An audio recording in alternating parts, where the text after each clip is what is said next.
Welcome to పొలిటెంట్ media. నా పేరు Ramakant. CPM రాష్ట్ర కార్యదర్శి వి శ్రీనివాసరావు గారు ఈరోజు మన ప్రత్యేక అతిథి. నమస్కారం సార్. నమస్తే. వైజాగ్ స్టీల్ ప్లాంట్ మీద చాలా హాట్గా చర్చ జరుగుతోంది. సీఎం చంద్రబాబు గారు కొన్ని వివాదాస్పద వ్యాఖ్యలు చేశారు. అది ఎవరో యాక్సెప్ట్ చేయట్లా. మీరేమంటారు దాని గురించి? చంద్రబాబు నాయుడు గారు చాలా సీనియర్ నాయకుడు, అనుభవం ఉంది, పరిపాలన అనుభవం ఉంది, దీర్ఘకాలం ముఖ్యమంత్రిగా కూడా చేశాడు.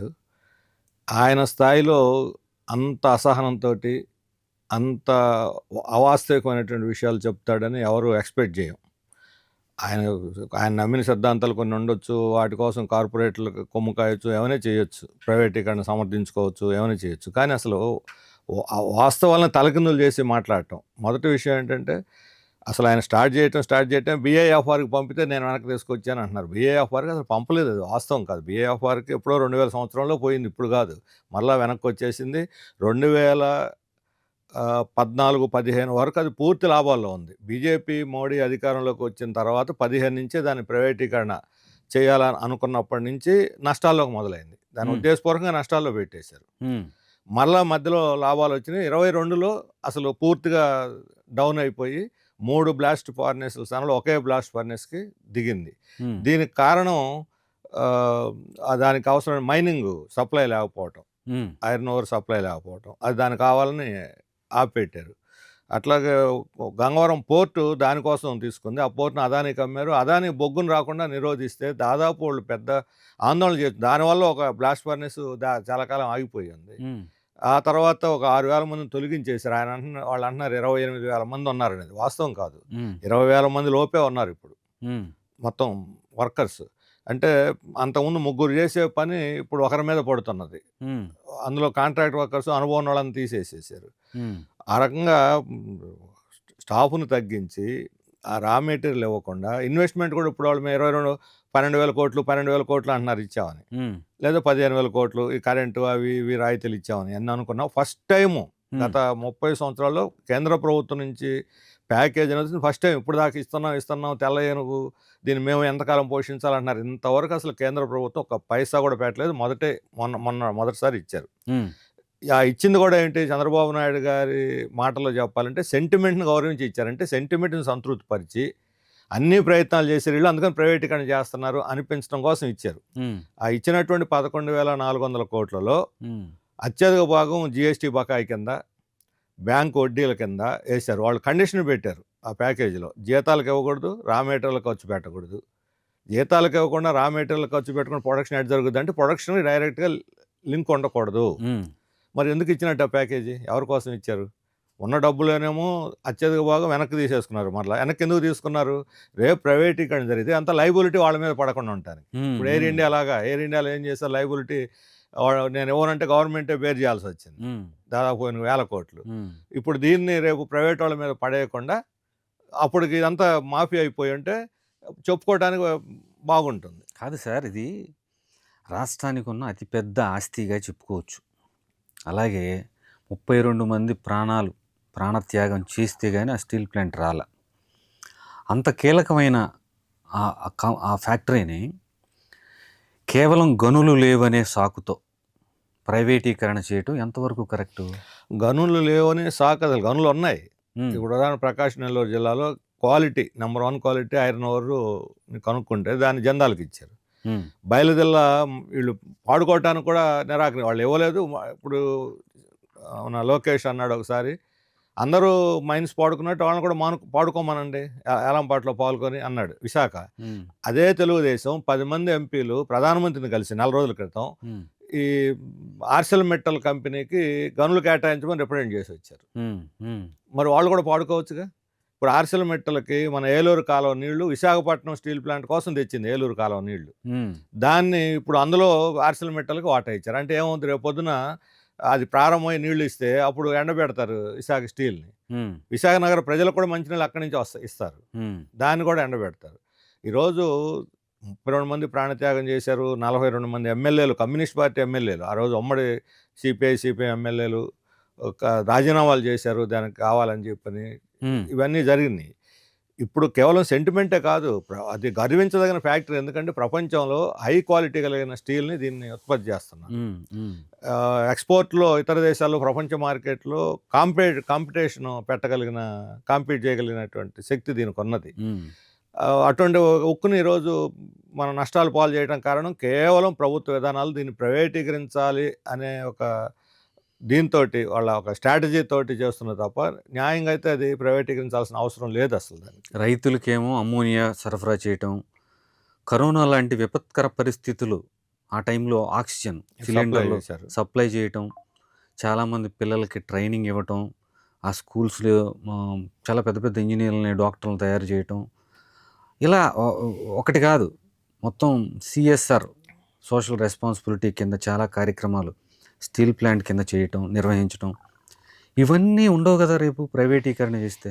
అవన్నీ కాదు, ఇప్పుడు మనకు అల్లూరు సీతారామరాజు జిల్లాలో చాలా ప్రాంతాల్లో మంచినీటి స్కీములు వీళ్ళు నడుపుతున్నారు. అట్లాగే ఉన్నటువంటి ఇంతకుముందు తీసుకున్న, ఇప్పుడు తగ్గింది మ్యాన్ ఫోర్స్, ఇంతకుముందు తీసుకున్న వాళ్ళల్లో రిజర్వేషన్లు, ఎస్సీ ఎస్టీ రిజర్వేషన్లు అన్నీ ఖచ్చితంగా అమలు జరిపినటువంటిది. ఇక్కడ అమలు జరుగుతారు, బయట అమలు జరపరు కదా. అందుకని ఇప్పుడు ఇలాంటి ఇది ఉంటే కాంపిటీషన్ కష్టం. పక్కన ఆర్సెల్ మెటల్కి ఇప్పుడు అది అక్కడ పెట్టుకుని ఆర్సెల్ మెటల్కి ఇచ్చారు. ఎప్పటి నుంచో మనం ఆందోళన చేస్తున్నటువంటి కడప ఉక్కు ఫ్యాక్టరీకి మాత్రం ఇంతవరకు ప్రారంభం లేదు. చంద్రబాబు నాయుడు గారు 4 నెలల క్రితం 10 రోజుల్లో ప్రారంభిస్తున్నాం చిటికేట్ చెప్పాడు. ఇప్పుడు 4 నెలలు అయిపోయింది, ఇంతవరకు ప్రారంభమే లేదు. ఇప్పుడు నిన్న మళ్ళీ ఏం చెబుతున్నారు, తొందరలో ప్రారంభిస్తామని చెబుతున్నారు. మరి ఎంతకాలం అది? 11 సంవత్సరాల నుంచి ఒక కడప స్టీల్ని నిర్మించుకోలేకపోతున్నాం. విశాఖని ప్రైవేట్ మూసేసి ఆర్సెల్ మెట్టలకి వీళ్ళు రికమెండ్ చేస్తున్నారు. వీళ్ళ క్లియర్ కట్గా కనిపిస్తుంది వీళ్ళ వైఖరి ఏమిటి. వీళ్ళు రాష్ట్రాభివృద్ధి కోసం కాదు, రాష్ట్రాభివృద్ధికి అయినప్పుడు ముందు కడప ఉక్కు ఫ్యాక్టరీ కదా కట్టాలి. అందులో వెనకబడిన ప్రాంతం. అవును, మన విభజన హామీల్లో ఉన్నది అది. దాన్ని వదిలేసి ఆర్సెల్ మెటల్ కోసం రాయబారాలు ఎందుకు నడపాలి? వాళ్ళకెందుకు నీళ్లు, వాళ్ళకెందుకు మైన్స్, వాళ్ళకెందుకు రాయితీలు ఇవ్వటం, భూములు సేకరించి ఇప్పుడు వాళ్ళకి ఇవ్వాలని ప్రయత్నం, రైతులను బలవంత పెట్టి భూములు ఎందుకు సేకరించాలి? వాళ్ళు భూములు బల్క్ డ్రగ్ కోసం భూములు సేకరించారు 5,000 ఎకరాలు 5-6 ఏళ్ల క్రితం. ఆ బల్క్ డ్రగ్ సేకరించిన భూముల్లో 2,800 ఎకరాలు ఇప్పుడు ఏళ్ళకి ఇచ్చేస్తున్నారు. మరలా బల్క్ డ్రగ్ కావాలని మరలా జనం నెత్తి మీద పడుతుంటే ఇప్పుడు రాజయ్యపేట వాళ్ళు ఆందోళన చేస్తున్నారు, మేము ఇవ్వమని చెప్పని. ఏమిటి ఇదంతా? జనాన్ని ఇబ్బంది పెట్టడం కాకపోతే. ఇప్పుడు స్టీల్ ప్లాంట్ సెయిల్లో విలీనం చేస్తే చాలా వరకు సమస్యకి పరిష్కారం దొరుకుతుంది, సెయిల్లో విలీనం చేస్తే అసలు గొడవే లేదని చెప్తున్నారు కదా. సెయిల్కి ఆ గనులు ఉన్నాయి, గనులు అడ్వాంటేజ్ ఉంది కదా. ఎందుకు ఆ రకంగా, ఆ కోణంలో ఎందుకు ఆలోచించట్లా ప్రభుత్వం? సెయిల్లో విలీనం చేస్తే ప్రభుత్వ రంగంలో దీన్ని కంటిన్యూ చేయాల్సి వస్తుంది. అంటే స్ట్రాటజిక్ సెయిల్ చేయాలి. విశాఖది యాక్చువల్గా సెయిల్లో తయారయ్యే స్టీల్ కన్నా కూడా క్వాలిటీ స్టీల్ ఇది. ఒకవేళ సెయిల్లో విలీనం చేస్తే అప్పుడు కూడా విశాఖ స్టీల్ నెంబర్ 1 అవుద్ది. సెయిల్కి కూడా అది కలికి తొరాయి అంటారు కదా, కలికి తొరాయి అవుద్ది. అప్పుడు ప్రభుత్వ రంగం నవరత్నాల్లాగా అయిపోతే ఎవరిని ఒప్పించని కూడా ఒప్పించలేరు ప్రైవేటీకరణకి. అందువల్ల విడిగా పెట్టి ముంచేస్తే త్వరగా ప్రైవేటీకరణ చేయొచ్చు. అందుకని దురుద్దేశంతో చేస్తున్నటువంటి పనులు ఇవన్నీ. దాన్ని ఏదో బాగు చేయాలి. పాత ప్రభుత్వం ఏమో అదానికి గంగవరం పోర్ట్ అప్పచెప్పి 4,000 ఎకరాలు, అది సరిపోదని ఇప్పుడు స్టీల్ ప్లాంట్ 10,000 ఎకరాలు కూడా అదాని కింద తెచ్చుకోవాలని ఒక పాయింట్. అయితే మిట్టల్ స్టీల్ ఫ్యాక్టరీ ఇప్పుడు ఇది ప్రభుత్వ హయాంలో నడిచే స్టీల్ ఫ్యాక్టరీ కంటే కూడా ప్రైవేటు స్టీల్ ఫ్యాక్టరీ నడవదు కదా ఇది నడుస్తే.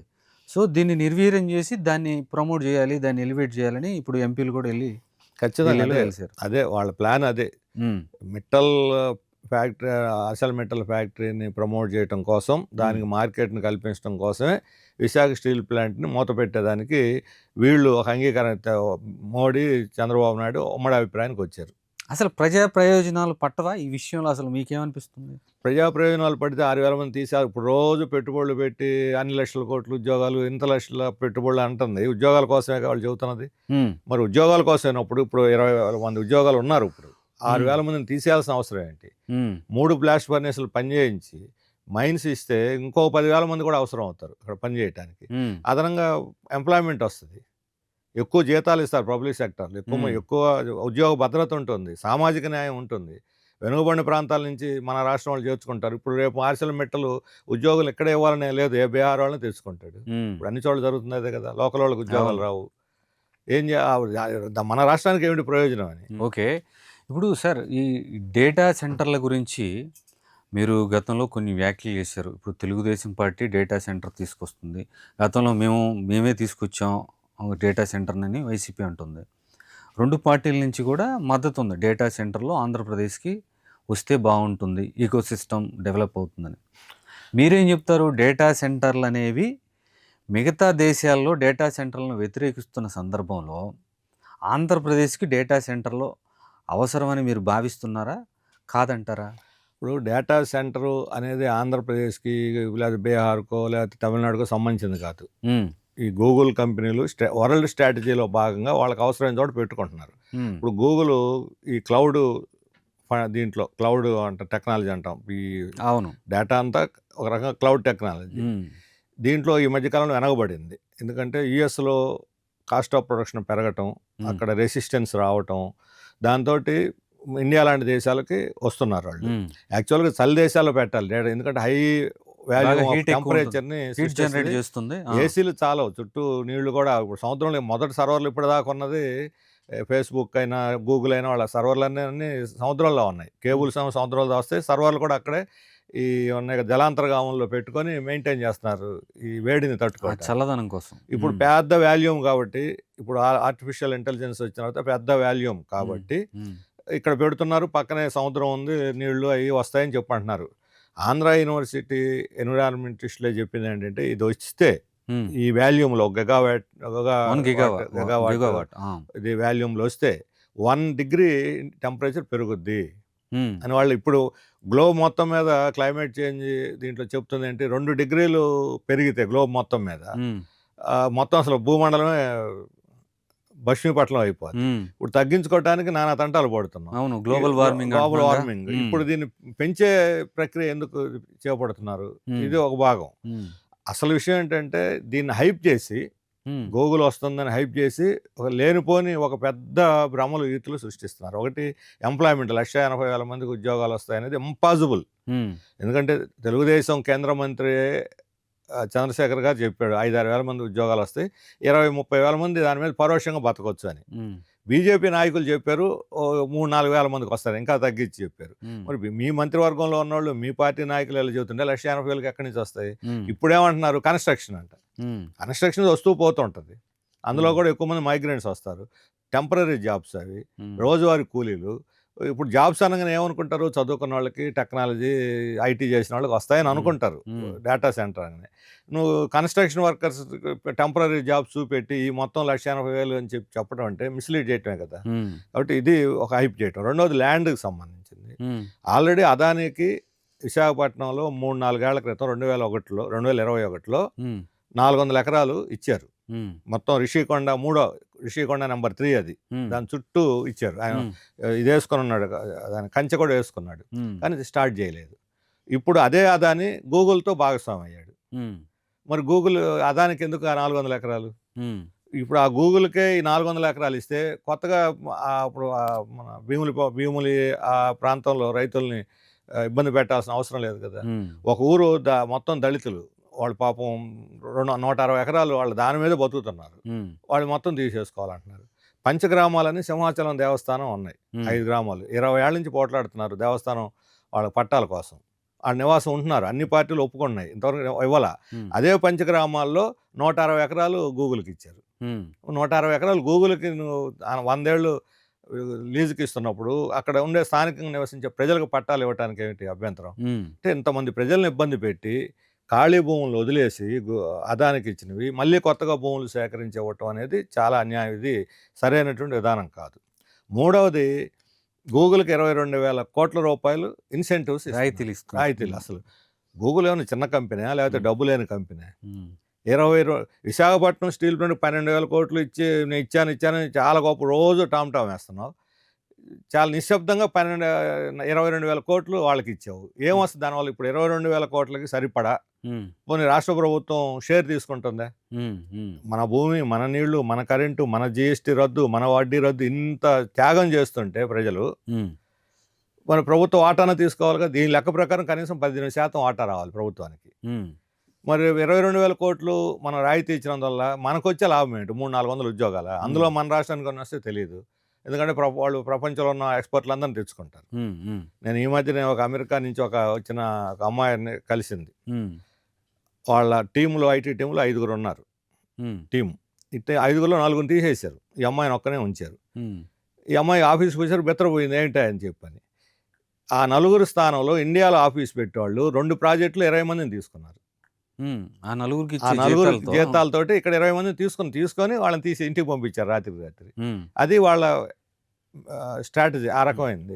కాబట్టి ఇప్పుడు ఇన్ని వేల కోట్ల రూపాయలు ఇచ్చి మన వాళ్ళు ఇప్పుడు ఉద్యోగాలు అమెరికాలో వాళ్ళు గాల్లో దీపంలాగా ఉన్నాయి వాళ్ళ ఉద్యోగాలు. ఏ పూట పోతాయో ఏ పూట ఉంచుతారో తెలియటల్లా. చంద్రబాబు నాయుడు గారు జైల్లో ఉన్నప్పుడు అందరూ అసలు ఏం చేయాలో తెలియక వీళ్ళంతా బెత్తరపోయి షాక్లో ఉంటే ఇది తప్పు అని వీధుల్లోకి వచ్చి ఆందోళన చేసి మొదట అమెరికాలో ఉన్న తెలుగుదేశం అభిమానులు వాళ్ళ ప్రోత్సాహంతో హైదరాబాద్లో ఐటీ వాళ్ళు ప్రదర్శన చేశారు. ఆ తర్వాత ఆంధ్రాలో కదిలేరు, తెలుగుదేశం వాళ్ళు కదిలేరు. తర్వాత ఎన్నికల్లో వాళ్ళు డబ్బులు పెట్టి ఇక్కడికి వచ్చి సెలవులు పెట్టి వచ్చి పనిచేశారు. వాళ్ళు అంతగా నీ కోసం త్యాగం చేస్తే ఈరోజు వాళ్ళు అసలు ఉద్యోగ భద్రత లేక కొట్టుమెట్టాడుతూ గుండెల్లో రైళ్లు పరిగెడుతూ వాళ్ళ జీవితాలే గాల్లో దీపాలాగా ఉంటే కనీసం భరోసా, మీరు ఇబ్బందులో ఉన్నారు, నేను మీకు సహాయం చేస్తాను, లేదా నేను మోడీ ద్వారా నా పలుకుబడిని ఉపయోగించి ట్రంప్తో మాట్లాడి మీ ఉద్యోగాలు పోకుండా చూస్తాను, మీరు భయపడొద్దు, లేదా మీరు వదులుకుంటే ఇక్కడికి వస్తే నేను మీకు ఉద్యోగాలు ఇస్తాను అని ఒక మాట బహిరంగంగా చెప్పాడా? ఎందుకని వాళ్ళకి అంత అంటే వాడుకోవటం పక్కన పడేయటమేనా? పాపం అంత త్యాగం చేసిన వాళ్ళకి ఈరోజు కనీసం ఒక ఓదార్పు కూడా చంద్రబాబు నాయుడు గారి నుంచి లేదు. మరి ఏంటిది? అందుకని ఐటీ వస్తుంది, ఉద్యోగాలు వస్తాయి అని చెప్పి భ్రమలు పెట్టి గూగుల్ లాంటి కంపెనీలని మన రాష్ట్రానికి తీసుకొచ్చి హైప్ సృష్టించిన తప్ప దీనివల్ల మన రాష్ట్రానికి ఒరిగేది చాలా తక్కువ. వాళ్ళంతా వాళ్ళు వచ్చి విశాఖపట్నం భూములు తీసుకొని పెట్టుకుంటామంటే వెళ్ళండి, గుడ్. ఇప్పుడు హైదరాబాద్లో ఎకో సిస్టమ్ అంటున్నారు. ఇప్పుడు గూగుల్ ద్వారా హైదరాబాద్లో హైటెక్ సిటీ మొట్టమొదట అది 48 ఎకరాల్లో 50 ఎకరాలు తీసుకున్నారు. ఆ తర్వాత అక్కడ కొన్ని బిట్లు మొత్తం 200 ఎకరాలే గవర్నమెంట్ సేకరించింది. గవర్నమెంట్ సేకరించి ఇచ్చిందంతా 200 ఎకరాలే. ఆ ఎకో సిస్టమ్ ఎవరికి వాళ్ళు వచ్చేసారు, ఆ తర్వాత డెవలప్ చేసుకుని వచ్చారు. మరి అలాగే వస్తారు, ఎవరికి వస్తారు వాళ్ళు తీసుకుంటారు. నువ్వు ఎంత ఇన్సెంటివ్ ఇచ్చారు? మన గవర్నమెంట్ చేసింది హైదరాబాద్లో ఏంటంటే కేవలం ఇన్ఫ్రాస్ట్రక్చర్ డెవలప్ చేసింది. మేము కూడా సజెస్ట్ చేస్తున్నాం, విశాఖలో నువ్వు ఎకో సిస్టమ్ డెవలప్ చేయదలుచుకుంటే ఇన్ఫ్రాస్ట్రక్చర్ ఇవ్వు, వాటరు, రోడ్లు, కరెంటు, అవన్నీ ఫెసిలిటీస్ ఇవ్వు, ఇంటర్నెట్ ఇవన్నీ ఇవ్వు. వాళ్ళు దాన్ని వాడుకొని పెట్టుకుంటారు.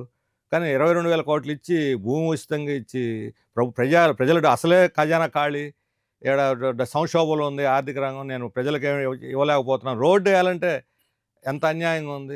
రోడ్లు కూడా వేయలేనటువంటి నేను తిరుపతి వెళ్ళాను నిన్న. అది పుణ్యక్షేత్రం, ప్రపంచ ప్రసిద్ధి చెందిన. రోజు ఇప్పుడు బడాయి కబుర్లు చెబుతుంటారు ఆ పుణ్యక్షేత్రం గురించి. రోడ్లు ఎంత అధ్వానంగా ఉన్నాయి ఆ తిరుపతిలో. ఎవరైనా చూస్తే అసలు అంత వేల మంది వస్తుంటే కనీస సౌకర్యాలు లేవు అక్కడ. ఎందుకంటే డబ్బు లేదు అని అంటారు మున్సిపాలిటీ. అక్కడ ఉన్న డబ్బు ఏమో తినేస్తారు. ఆ పరకామణి చూసాం కదా, అది తినేస్తే వాడిని చంపేశారు, ఇది తప్పు అని చెప్పిన చంపేశారు. ఇప్పుడు జర్నలిస్ట్ పాపం ప్రాణభయంతో చస్తున్నాడు. మరి డబ్బు లేనప్పుడు ఈ గూగుల్ లాంటి కంపెనీలకి వేల కోట్ల రూపాయలు దోచిపెట్టాల్సిన అవసరం ఏంది? వాళ్ళని రమ్మనండి, పెట్టుకోమనండి, నువ్వు ఎంకరేజ్ చేయి, ప్రోత్సాహం ఇవ్వండి, ఇన్ఫ్రాస్ట్రక్చర్ ఇవ్వండి. మేము వద్దంట్లో ఇన్ఫ్రాస్ట్రక్చర్ ఇవ్వడానికి ఎదురు ఇవ్వాల్సిన అవసరం ఏంటని. మరి ఈ మధ్య వైజాగ్లో జరిగింది సిఐ సదస్సు, చాలా పెద్ద ఎత్తున పెట్టుబడులు వచ్చాయని చెప్తున్నారు. 13 లక్షల కోట్లు పెట్టుబడులు వచ్చాయి, దాదాపు 16.5 లక్షల మందికి ఉద్యోగాలు వస్తాయని చెప్తున్నారు. మీరు గతంలో చంద్రబాబు నాయుడు అంటే తెలుగుదేశం ప్రభుత్వంలో ఉన్నప్పుడు గతంలో కూడా ఇలాంటి సదస్సులు నిర్వహించడం, ఒప్పందాలు చేసుకోవడం కూడా జరిగింది. మరి ఇంప్లిమెంటేషన్లో నిజంగా 13 లక్షల కోట్లు ల్యాండ్ అవుతాయా? మీకేమనిపిస్తుంది? ఈ ఎంఓయూలు నాలుగు గీసుకోవడానికి కూడా పనికిరావు. ఎందుకంటే గత ఈ 10 ఏళ్లలో ఈ విశాఖపట్నంలోనూ ఒక 5-6 జరిగి ఉంటాయి. చంద్రబాబు నాయుడు గారు మొదటిసారి ఉన్నప్పుడే 2 జరిగినాయి. మళ్ళీ జగన్మోహన్ రెడ్డి గారు ఉన్నప్పుడు ఒకటి జరిగింది. ఇది 4వది ఈ 10 ఏళ్లలో. అంతకుముందు హైదరాబాద్లో కూడా కొన్ని జరిగినాయి. వచ్చే సంవత్సరం నుంచి ప్రతి సంవత్సరం పెడతామంటున్నారు. ఇప్పుడు చంద్రబాబు నాయుడు గారు ఏమంటున్నారు? ఇంతకు ముందులాగా కాదు, ఈసారి నమ్మకమైన వాళ్ళని తెచ్చి వస్తున్నారా అంటున్నాడు. ఏ నమ్మకమైన వాళ్ళు ఎవరు? నిన్న కాక మొన్న అనిల్ అంబానీని తీసుకొచ్చి పెట్టారు. ఇక్కడ ఎంఓయూ చేసుకున్నారు. గంగవరం దగ్గర ఒక పెద్ద మేము ఇండస్ట్రియల్ దీంట్లో ఇది ఉంది కదా, కారిడార్లో ఆయన ఇండస్ట్రీ పెడతాడని చెప్పి. ఇప్పుడు అనిల్ అంబానీ పరిస్థితి ఏంటి?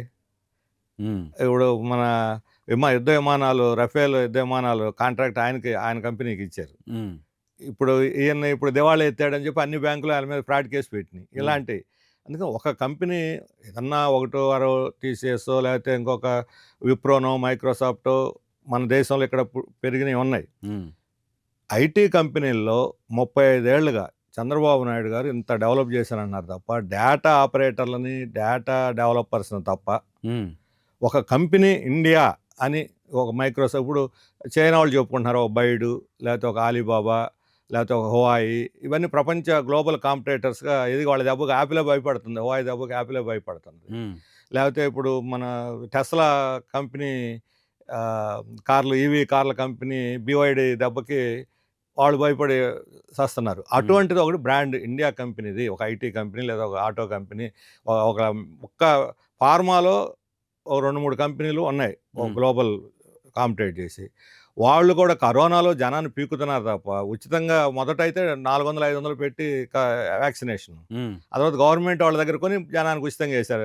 ప్రపంచం అంతా ఉచితంగా వేస్తున్నారని చివరికి సిగ్గు విడిచి కొన్నారు. కానీ వాళ్ళు ఒక్కళ్ళే ఎదిగింది కరోనాను కూడా ఉపయోగించుకొని ఫార్మా కంపెనీలు. ఐటీలో ఏది అటువంటివి, ఆటోలో ఏవి బ్రాండ్ అనేది ఏం లేదు. Indian brand make in India make in తప్ప ఇండియా బ్రాండ్ అనేది ఒక కంపెనీ గర్వంగా మనం చెప్పుకోదగింది లేదు. ఎక్కడ ఫెయిల్యూర్, ఎవరు ఫెయిల్యూర్ ఇది? ఇప్పుడు సార్ ఈ బల్క్ డ్రగ్ ఫ్యాక్టరీల గురించి కూడా చాలా పెద్ద ఎత్తున చర్చ జరుగుతుంది. మీకు తీర ప్రాంతంలో ఇప్పుడు నెల్లూరు నుంచి ఇటు శ్రీకాకుళం దాకా ఈ బల్క్ డ్రగ్ ఫ్యాక్టరీలు, కెమికల్ ఫ్యాక్టరీలతో మత్స్యకారులు ముఖ్యంగా వాళ్ళంతా చాలా తీవ్ర ఇబ్బందులు పడుతున్నారు. రోడ్డు ఎక్కి ధర్నాలు చేస్తున్నారు. పిఠాపురంలో కూడా చూసాము, చీరాల, అలాగే కరేడు, ఇవన్నీ కంపెనీలకి, కార్పొరేట్ కంపెనీలకి ఈ ల్యాండ్స్ అన్నీ దారాదత్తం చేయటం వల్ల అక్కడున్న వాళ్ళ జీవన ప్రమాణాలు పడిపోతున్నాయి, వాళ్ళకి ఉపాధి అవకాశాలు దెబ్బతింటాయి. అలాగే అక్కడ ఊళ్ళల్లో ఉండే వాళ్ళకి కూడా ఆ కాలుష్యం చాలా ఎఫెక్ట్ చేస్తుంది. దాని గురించి మీరేం చెప్తారు? ఇప్పుడు ఈ చెన్నై విశాఖ ఇండస్ట్రియల్ క్యారిడార్ అని పెట్టి ఇక్కడ బల్క్ డ్రగ్ కావచ్చు, లేకపోతే BPCL కావచ్చు, లేదా ఇప్పుడు పెట్రోలియం కాంప్లెక్స్ కావచ్చు, ఇటువంటివన్నీ పెడతామని చెప్పి 10 ఏళ్ళుగా చెప్తున్నారు. ఇప్పుడు బల్క్ డ్రగ్ ఫ్యాక్టరీకి పార్క్కి అనకాపల్లి జిల్లాలో తీసుకున్నటువంటి దాంట్లో తీసుకున్న భూముల్లో ఇంతవరకు ఒక హెట్రో ఆ హెట్రో దెబ్బకే చుట్టుపక్కల గ్రామాల వాళ్ళు బెదిరిపోతున్నారు. ఇప్పుడు ఆ వాసన, వాటర్ పొల్యూట్ అయిపోయింది, గాలి పొల్యూట్ అయిపోయింది, జబ్బులు వస్తున్నాయి. ఈ రాజయ్యపేట అనే గ్రామంలో నేను వెళ్ళాను 3 సార్లు ఇప్పుడు ఆ ఊరికి. 52 మంది క్యాన్సర్తో చనిపోయినారు. గత 10 సంవత్సరాల్లో 52 మంది ఒక్క గ్రామంలో, చిన్న ఊరు అది, 52 మంది చనిపోయారు. ఇది డ్రగ్ కెమికల్ ఇండస్ట్రీ కారణంగా.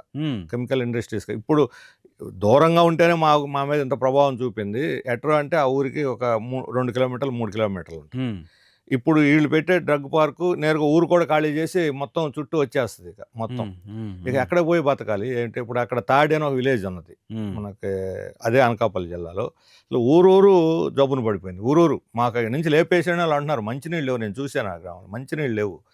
ఇలా చీరాల, నెల్లూరు దాకా ఇదే వాళ్ళంతా మత్స్యకారులే సార్. అంతా మత్స్యకారులు. వాళ్ళు చేపలు వృత్తి ఇప్పుడు ఈ పొల్యూషన్ అంతా పోయి సముద్రంలో కలుస్తున్నది. ఇప్పుడు మనకి పిఠాపురం దాంట్లో అదే ఆ ఊరు ఉన్నది, ఉప్పాడ దగ్గర ఈ సముద్రం ఈ పొల్యూషన్ పోయి అరవిందో ఈ కంపెనీలు ఉన్నాయి అక్కడ, దివీస్, పొల్యూషన్ పోయి అక్కడ కలిసినందువల్ల కెమికల్ అంతా కూడా చేపలు చచ్చిపోతేనే దూరంగా లోపలికి పోయి వేటాడాల్సి వస్తుంది. మామూలుగా అయితే 5 కిలోమీటర్ల లోపల పొద్దున పోయి సాయంత్రం తిరిగి వస్తారు. ఇప్పుడు ఈ లోపల అసలు పట్టం లేదు. జీవనభృతి దెబ్బతింటుంది. వీళ్ళకేమో జీవనభృతి దెబ్బతింటుంది. రైతులు భూములు కోల్పోతున్నారు. వ్యవసాయ కార్మికులకు ఉపాధి పోద్ది. భూములు పోయిన తర్వాత వాళ్ళకి ఎక్కడి నుంచి వస్తుంది? ఇప్పుడు ఉపాధిని దెబ్బ కొట్టి ఉపాధిని కల్పిస్తాం అనేది ఏంటంటే 1000 మంది ఉపాధిని పోగొట్టి 100 మందికి ఉపాధి కల్పిస్తాం అంటున్నారు. ఈ 100 మంది మీద ఆధారపడి 1000 మంది బతుకుతారని చెబుతున్నారు. ఈ తప్పుడు లెక్కలేవి. ఇప్పుడు ఉదాహరణకి రైతులు, కూలీలు ఉపాధి కోల్పోతున్నారు. ఒక 100 మందికి ఉద్యోగాలు వస్తాయి అనుకోండి. ఇప్పుడు ఇంతకుముందు అక్కడ ఒక ఫ్యాన్సీ స్టోర్ ఉంటే లేదా ఒక గ్రాసరీ స్టోర్ ఉంటే వాళ్ళకి అంతకుముందు రైతులు, కూలీలు అంతా బాగున్నప్పుడు 1000 రూపాయలు అమ్ముడిపోయాయి అనుకోండి. ఇప్పుడు ఈ భూములు పోయినందులో వాళ్ళకి 500లకు పడిపోద్ది. మీరు ఇంకొక 100 ఉద్యోగాలు ఇచ్చారనుకోండి, వాళ్ళకి పడిపోయిన ఆదాయంలో మళ్ళీ ఒక 20% 30% రివైవ్ అవుద్ది. కొత్తగా ఎవరికి రాదు. అంటే ఇండైరెక్ట్ ఎంప్లాయ్మెంట్ అంటే ఎవరు?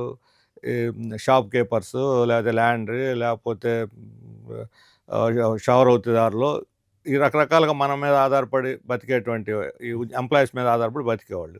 ఉన్న వాళ్ళకి మళ్ళా తిరిగి రివైవ్ అవ్వటానికి కొంతవరకు సహాయపడదు తప్ప అదనంగా రాదు కొత్త వాళ్ళు. ఎందుకంటే ఆల్రెడీ వాళ్ళు ఉన్నారు అక్కడ. పంటలు పండి రైతులు కొనుగోలు చేస్తున్నారు. ఇప్పుడు వాళ్ళు కోల్పోయి వాళ్ళ స్థానంలో ఎంప్లాయీస్ 1000 మంది స్థానంలో 100 మంది వస్తున్నారు. వాళ్ళు 1000 మందికి ఉపాధి తీసి 100 మందికి ఇస్తే ఇండైరెక్ట్ ఎంప్లాయ్మెంట్ ఎట్లా పెరుగుద్ది? అందువల్ల చెప్పే లెక్కలు అన్సైంటిఫిక్, కేవలం తప్పుడు లెక్కలు చెప్పి యూత్ని, ముఖ్యంగా చదువుకున్న యూత్ని భ్రమల్లో ముంచడానికి వాళ్ళు పడుతున్న తపన ఇది, అంతే, అంతకన్నా ఏం లేదు. ఒక రకమైనటువంటి ఫ్రస్ట్రేషన్లో నుంచి చేస్తున్నారు. ఓకే సార్, విజయవాడలో మావోయిస్టులు చాలా పెద్ద ఎత్తున పట్టుబడ్డారు. నిన్న మారేడుమిల్లి అడవుల్లో కూడా పెద్ద ఎన్కౌంటర్ జరిగింది. మెయిన్ నాయకులంతా ఆ ఎన్కౌంటర్లో చనిపోయారు. అసలు అర్బన్ నక్సలైట్, అర్బన్ మావోయిస్టు అంటే వీళ్ళు అడవుల్లో కాకుండా ఎక్కడ అనుమానం రాని ప్రాంతాల్లో తలదాచుకోవడానికి ఇక్కడికి వచ్చారా? మీరేం చెప్తారు? మొదటిది అంటే మావోయిస్టులు ఎన్కౌంటర్స్ చాలా దుర్మార్గం. అంటే ఇప్పుడు ఎడ్మాని వీళ్ళు వాళ్ళు ఎదురుకాల్పులు జరుగుతుంటే కాలు చంపింది కాదు. ఖచ్చితంగా అందరికీ తెలిసేది బూటకపు ఎన్కౌంటర్ అని. ముందే అరెస్ట్ చేశారు, సమాచారం తీసుకున్నారు, వాళ్ళని చిత్రహింసలు పెట్టారు. ఏమిటంటే ఇంతవరకు ఏం బయటికి రాలే. వాళ్ళ పోలీసు పద్ధతులు ఉంటాయి. అంతా అయిన తర్వాత కాల్చి చంపేశారు. జరిగింది ఇది. ఇది వాస్తవా కాదా అనేది ప్రభుత్వం చెప్పాలి. ఎందుకంటే ఆయన వాళ్ళ సెక్యూరిటీ వాళ్ళు ఒక దగ్గర ఉన్నారు, వీళ్ళు ఒక దగ్గర ఉన్నారు. ఈ మొత్తం అనేక ప్రశ్నలు మీడియాలోనే వస్తున్నాయి. ప్రశ్నలన్నిటికీ ప్రభుత్వం సమాధానం చెప్పాలి. అందుకని ఎవరన్నా సిట్టింగ్ జడ్జి చేత విచారణ చేయిస్తే ఇటువంటివన్నీ బయటకు వస్తాయి. ఇప్పుడు అర్బన్ నక్సల్స్ అనేది ఇది ఒక వింతైన పదం. ఎవరు సృష్టించారు? అది అమిత్ షా సృష్టించినట్టున్నాడు. అర్బన్ ఏంటి, రూరల్ ఏంటి? మావోయిస్టులు ప్రజల కోసం పనిచేస్తున్నారు. తప్పు కావచ్చు వాళ్ళ మార్గం, వాళ్ళ ఆలోచనలో తప్పు ఉండొచ్చు, వాళ్ళు అనుకున్న లక్ష్యం ఆ పద్ధతిలో సాధించడం కూడా సాధ్యం కాదు. అవన్నీ విభేదాలు ఉండొచ్చు. కానీ అర్బన్, రూరల్ ఎక్కడైనా పనిచేస్తారు. ఇప్పుడు లాటిన్ అమెరికాలో వైలెన్స్, ఈ సాయుధ పోరాటం చేయాలన్న గ్రూపులు చాలా దేశాల్లో ఉన్నాయి. వాళ్ళు అర్బన్లోనే ఉంటున్నారు. అంటే నువ్వు నక్సలైట్ కాబట్టి అడవుల్లో ఉండు అని ఎవరు శాసించారు? వాళ్ళు నిర్ణయించుకొని వెళ్ళారు. తప్పు అని అందరం చెబుతున్నాం. మీరు మళ్ళీ రండి, ప్రజల్లోకి రండి, అన్ని సంఘాలు, ప్రజలు, రాజకీయ పార్టీలు ఎట్లా పనిచేస్తున్నాయి, మీరు కూడా అలాగే పనిచేయండి, లెఫ్ట్ పార్టీతో కలిసిపోయింది అని అంటున్నాం. వాళ్ళు తప్పు, మేము లెఫ్ట్ పార్టీస్ని గుర్తించం, మేము మా దారి మేము చూసుకుంటాం. వాళ్ళంతా వాళ్ళు నిర్ణయించుకొని వెళ్ళిపోయారు అడవుల్లోకి. అది దానివల్ల ఫలితాలు రావని మేము అప్పటి నుంచి చెబుతున్నాం. అర్బన్లో ఉండకూడదు అని ఎవరు చెబుతారని? అర్బన్లో వచ్చి వాళ్ళు ప్రజల మధ్య పనిచేసే అభ్యంతరం. అర్బన్ నక్సల్స్, అడవి నక్సల్స్ అని ఈ రకంగా ప్రశాంతంగా ఉండే విజయవాడ, కాకినాడ ఇక్కడ పట్టుబట్టం అనేది వాళ్ళు షెల్టర్ తీసుకొని ఉండొచ్చు. ఇప్పుడు వాళ్ళు కాల్చి చంపుతున్నారు, నెట్టేస్తున్నారు, వరుస పెట్టి కార్నర్ చేస్తూ వచ్చారు. ఎక్కడో చోట షెల్టర్ తీసుకొని బతకాలి కదా, ఉండొచ్చు. వాళ్ళు ఏదైనా ఎక్కడైనా బాంబులు పేలుస్తున్నా, ఎవరైనా చంపితేనో మనం తప్పు పట్టాలి. వ్యక్తిగత హింసావదని ఎవరైనా సమర్థించం, దాడులను సమర్థించం. పేలుళ్ళని, ఇప్పుడు ఢిల్లీ లాంటి పేలుళ్ళని అందరం దేశం అంతా మూకమ్మడిగా ఖండించింది. ఇటువంటి వాళ్ళని ఎవరు సమర్థించరు. శాంతియుతంగా ఉంటారంటే మావోయిస్టులు కూడా శాంతియుతంగా ఉండే హక్కు ఉంది, బతికే హక్కు ఉంది. రెండోది అక్కడ అనేక మంది ఆదివాసీల మీద నిర్బంధం, వీళ్ళని తెలుసు అడ్రస్లు చెప్పమనో లేకపోతే అనపానలో వీళ్ళే అనుమానాలతోనే నిర్బంధం. వాళ్ళంతా కూలీనాలు చేసుకునేవాళ్ళు. ఇప్పుడు ఆ నిర్బంధంగా తట్టుకోలేక ఇతర ప్రాంతాలకి వలసలు పోతున్నారు. వలస అనేది ఇప్పుడు సాధారణంగా పనులు చేసుకుంటూ వెళ్తున్నారు. వీళ్ళు వాళ్ళ మిలీషియా లేకపోతే వాళ్ళ సెక్యూరిటీ అని చెబుతున్నారు. వాళ్ళ సెక్యూరిటీనా లేకపోతే వలస వచ్చిన నిజంగానే కార్మికులు వాళ్ళకి మద్దతుదారులుగా ఉండేవాళ్ళ, లేదా అసలు సంబంధం లేని వాళ్ళ, ఏం ప్రజలకేం తెలియదు. వాళ్ళు మావోయిస్టులు పలానా ఆయన సెక్యూరిటీ అని పోలీసులు చెబితే మనం కూడా ఓహో అనుకోవాల్సి వస్తుంది, అంతేనా? ఎందుకంటే మన దగ్గర కూడా ఏం సమాచారం లేదు. ఫ్యాక్ట్ ఏంటో వాళ్ళు చెప్పాలి, మావోయిస్టులు చెప్పాలి, లేకపోతే పోలీసులు చెప్పాలి. మావోయిస్టులు మాట్లాడటలేదు, పోలీసులు సమాచారం ఇస్తున్నారు, మనకు ఫ్యాక్ట్ తెలియదు. సరే, ఏదైనా సరే వాళ్ళు ఒకవేళ షెల్టర్ తీసుకుని ఉండొచ్చు. వాళ్ళని అరెస్ట్ చేశారు, వాళ్ళ మీద కేసులు ఉండి ఇంతకుముందు ఏమైనా ఉంటే కోర్టుకు పెట్టాలి, శిక్షిస్తే కోర్టు శిక్షిస్తుంది. ఎన్కౌంటర్లు చేయటం తప్పు. మీరు కేసులు ఉంటే అరెస్ట్ చేయండి, చట్టబద్ధంగా శిక్షించండి. అంతేగాని ప్రభుత్వమే చట్టాన్ని ధిక్కరించి వైలెన్స్కి పాల్పడి ఎన్కౌంటర్ల పేరుతో స్టేట్ వైలెన్స్కి చేయటం అనేది ఇది డెమోక్రసీకి చాలా ప్రమాదం. ఈరోజు మావోయిస్టులు కావచ్చు, రేపు పొద్దున ఎనీ అపోజిషన్ కావచ్చు, ఎవరైనా కావచ్చు. ఇప్పుడు ఉత్తరప్రదేశ్లో అతను యోగి ఆదిత్యనాథ్, అతను అతలక్ అని అతన్ని 2015లో లించింగ్ చేశారు. అంటే మాంసం ఉందని, గొడ్డు మాంసం ఇంటి మీద పడి గుంపుగా పోయి దాడి చేసి చంపేశారు. అప్పటి నుంచి కేసు నడుస్తుంది. నిన్న ఉన్నట్టుండి ప్రభుత్వం మొత్తం కేసును ఉపసంహరించుకుంది. అక్కడ గుజరాత్లో, మహారాష్ట్రలో ఇటువంటి వాళ్ళు ఇదే రకంగా గోహత్య చేసినటువంటి వాళ్ళని కేసు వస్తే వాళ్ళు జైల్లో ఉంటే వీళ్ళు చాలా ఉత్తమ బ్రాహ్మణులు, బ్రాహ్మణుల్లో కూడా ఉత్తమ బ్రాహ్మణులు ఉమ్, అని చెప్పి కేసును ఉపసంహరించుకొని విడుదల చేశారు. ఒక కులం పేరు చెప్పి అందులో కూడా ఉత్తమ బ్రాహ్మణులు అని బ్రాండ్ వేసి రిలీజ్ చేయడం అసలు మన స్వతంత్రం వచ్చిన తర్వాత ఎక్కడా లేదు. ఉమ్, ఉత్తములే కావచ్చు, ఉత్తములు అని చెప్పని రిలీజ్ చేయి, లేదంటే బ్రాహ్మణులు అని చెప్పి రిలీజ్ చేయి, మళ్ళీ బ్రాహ్మణులు కూడా ఉత్తమ బ్రాహ్మణులు అని ఈ రకంగా వాళ్ళు ఈ టెర్రరిజం అనేది మతం లేదు దీనికి, ఇది ఇన్హ్యూమన్. అందుకని మతాన్ని అంటగట్టడం, కులాన్ని అంటగట్టడం, ఇంకోటి ఈ రకంగా చేయటం అనేది కరెక్ట్ అయినటువంటి మెథడ్ కాదు. ఇది ఉద్దేశపూర్వకంగా కేంద్ర ప్రభుత్వం ఏదో ఒక పేరు టెర్రరిజం, సపరేటిజం, ఎక్స్ట్రీమిజం అని పేరు పెట్టి ప్రజా ఉద్యమాలను అణచడానికి, ప్రజల గొంతుని అణిచేయటానికి దీన్ని రేపు పొద్దున ఇప్పుడు ఇది ఒక చాప్టర్ అయిపోద్ది, నెక్స్ట్ వచ్చే చాప్టర్ అదే. ఉమ్. సాధారణ ప్రజల మీద కూడా గొంతు నిలవటానికి ఇది ఉపయోగపడుతుంది. కానీ అన్డెమోక్రటిక్ మెథడ్ ఏదైనా సరే మనం మొదట్లోనే ఇనిషియేట్ చేసి దాన్ని వ్యతిరేకించాలి, లేకపోతే మన నెత్తికే వస్తుంది. ఓకే శ్రీనివాసరావు గారు, ఇప్పుడు మీరు 2-3 రోజుల క్రితం అఖిలపక్ష సమావేశం ఏర్పాటు చేశారు. ఎస్ఐఆర్ సమగ్ర సవరణ, ఓటర్ల జాబితా సమగ్ర సవరణ, మీరు వ్యతిరేకిస్తున్నారా? ఖచ్చితంగా 100% ఎందుకనంటే ఇది బీహార్ అనుభవం ఏంటంటే 46 లక్షల మందిని ఓట్లు తొలగించేసి ఉమ్, మొత్తం ఎస్ఐఆర్ అయిపోయిన తర్వాత ఎవరితో నిమిత్తం లేకుండా 3.5 లక్షల కొత్త ఓటర్లను చేర్చేశారు. ఈ తొలగించిన ఓట్లు బిఫోర్ ఎలక్షనా? Before 10 days before election. ఉమ్, ఈ తొలగించిన వాళ్ళు అన్నీ కూడా ఒక 75 అసెంబ్లీ నియోజకవర్గాలను సెలెక్ట్ చేసుకొని అక్కడ ఎక్కువ భాగం తొలగించారు. ఉమ్, ఈ 75లో 64 నియోజకవర్గాల్లో అపోజిషన్ పార్టీ వాళ్ళే ఓడిపోయారు. ఉమ్, ఉమ్, అంటే ఈ వీటిలో కానీ ఈ ఎస్ఐఆర్ ద్వారా ఓట్లు తొలగింపు జరగకుండా ఉండుంటే ఈరోజు ఫలితం ఇంకో రకంగా ఉండేది. ఉమ్, అందువల్ల ప్రజా తీర్పుని తలకిందులు చేసి ఈ ఓటర్ లిస్టు తారుమారు ద్వారా ప్రజా తీర్పుని తలకిందులు చేసి అధికారంలో కొనసాగటం కోసం చేస్తున్నటువంటి ఒక పెద్ద కుట్ర ఇది. ఉమ్, అందువల్లనే మేము దీన్ని వ్యతిరేకిస్తున్నాం. ఫ్రీ అండ్ ఫెయిర్గా ఇప్పుడు ప్రతి 10 ఏళ్ళకి ఒకసారి మేము ఓటర్ లిస్ట్ని సమగ్రంగా సవరిస్తాం, ఒక చట్టం చేయమనండి. లేదు, నీ ఇష్టం వచ్చినప్పుడు నువ్వు నా ఇష్టం వచ్చిన పద్ధతిలో నేను చేస్తానంటే ఎట్ట కుదురుద్ది? ఇప్పుడు మనకి డీలిమిటేషన్ ఉంది, ఎలక్షన్ ఒక క్రమ పద్ధతి, దానికి ఎదుగు ఈ పార్టీ వాళ్ళు అందరూ ఉంటారు, అన్ని పార్టీల ప్రతినిధులు ఉంటారు, ముందు నోటిఫికేషన్ వస్తుంది, అన్నీ చేస్తారు. దీనికి అటువంటి పద్ధతి లేకుండా ఎలక్షన్ కమిషన్ అనుకుందే తడవుగా వాళ్ళ ఇష్టం. 2002లో చేసిన ఈ లిస్టు, ఓటర్ లిస్టు అంతే కదా? 2002 ఇంతకుముందు జరిగింది. ఈ 2002 తర్వాత ఇప్పుడు చేస్తున్నారు. అప్పుడు ఆ రోజు చర్చ కాల, ఎందుకంటే ఆ రోజు భారీ ఎత్తున తొలగించడం, మత ప్రాతిపదిక మీద తొలగిస్తున్నారు, మైగ్రెంట్స్ని తొలగిస్తున్నారు, అపోజిషన్ ఓటర్లను తొలగిస్తున్నారు, దొంగ ఓట్లు వీళ్ళకి అనుకూలంగా చేర్చుకుంటున్నారు. వీళ్ళకి అనుకూలమైన వాళ్ళని చేర్చుకుని మనకు అభ్యంతరాలే, వాళ్ళకి అనుకూలం కాబట్టి వద్దని చెప్పం కదా. జనాన్ని చేరిస్తే జనైన్గా ఇటువంటి గదిలో ఒక 80 మందిని చేర్చేయటం. ఇప్పుడు ఆమె ఎవరో యూరోపియన్ మోడల్ ఉంది ఒక ఆమె ఫోటో పెట్టి 26 ఓట్లు హర్యానాలో చేర్పించారు. హర్యానాలో ఇవన్నీ ఎక్స్పోజ్ అయినాయి.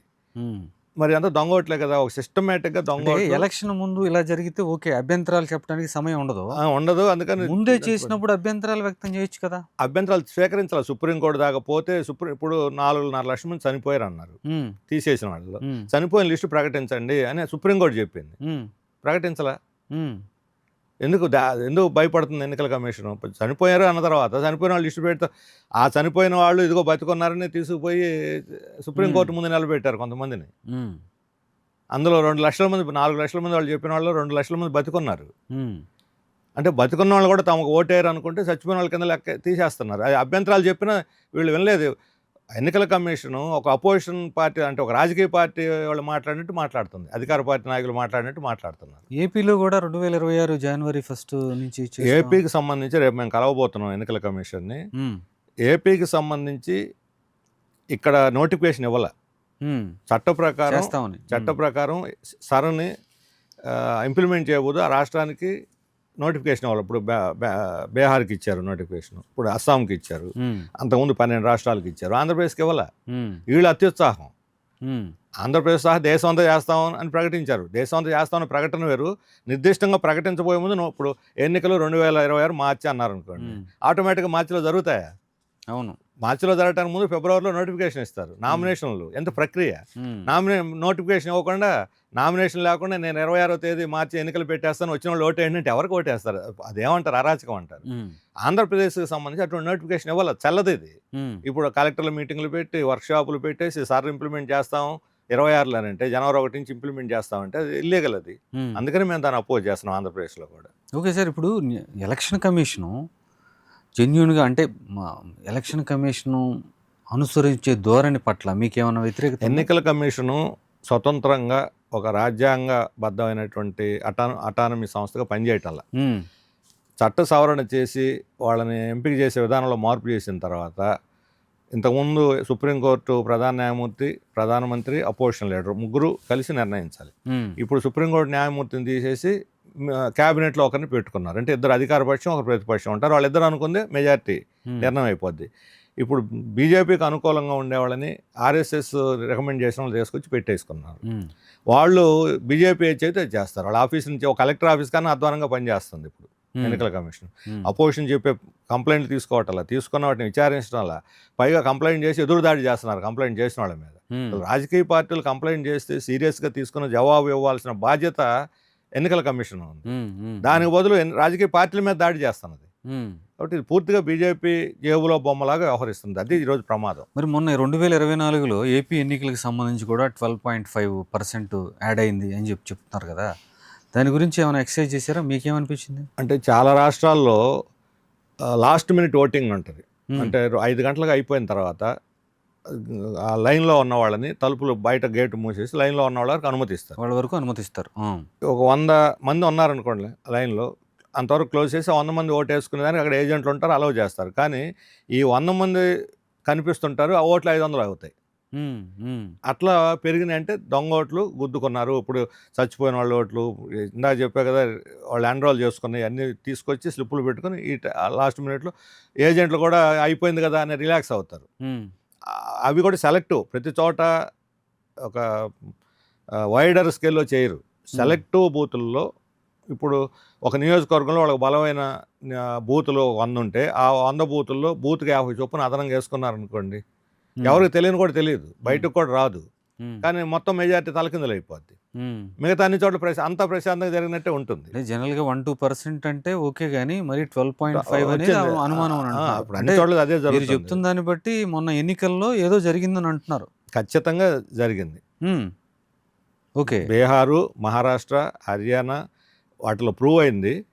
ఇది దేశవ్యాప్తంగా ఇప్పుడు ఏపీ అని ఒరిస్సా గురించి కూడా చెప్తున్నారండి. ఏపీ, ఒరిస్సా నుంచి కూడా లెక్కలు దానికి సమాధానం ఇవ్వటం లేదు ఎన్నికల కమిషన్. ఎందుకంటే మొత్తం ఇప్పుడు ఏ రాజకీయ పార్టీ కూడా లెక్కలన్నీ సేకరించి అనలైజ్ చేయలేదు. లెక్కలన్నీ ఉండేది ఎన్నికల కమిషన్ దగ్గర. అధికారికంగా వాళ్ళకి వస్తాయి. వాళ్ళు ఫ్యాక్ట్స్ చెప్పాలి, చెప్పడానికి నిరాకరిస్తున్నారు. అది ఈరోజు.